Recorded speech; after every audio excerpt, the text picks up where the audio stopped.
ফিলিস্তিনের স্বাধীনতাকামী সশস্ত্র গোষ্ঠী হামাসের উদ্দেশ্যে লাস্ট ওয়ার্নিং বা শেষ সতর্কতা জারি করেছেন যুক্তরাষ্ট্রের প্রেসিডেন্ট ডোনাল্ড ট্রাম্প। দেশ জুড়ে তোলপাড় ওয়ালটন ফ্রিজ কিনে আপনিও হয়ে যেতে পারেন মিলেনিয়ার। গাজায় আটক থাকা সকল ইসরায়েলি বন্দীকে মুক্তি দিতে এবং গাজা ছেড়ে চলে যেতে হামাস নেতাদের প্রতি হুঁশিয়ারি দিয়েছেন তিনি।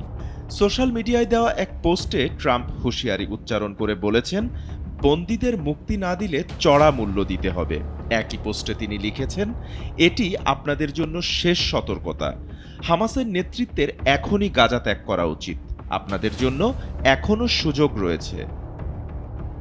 তিনি আরও বলেন, এছাড়াও গাজার জনগণের কাছে আমার বার্তা, আপনাদের জন্য একটি সুন্দর ভবিষ্যৎ অপেক্ষা করছে, কিন্তু আপনারা যদি জিম্মিদের আটকে রাখেন তাহলে তেমনটি হবে না।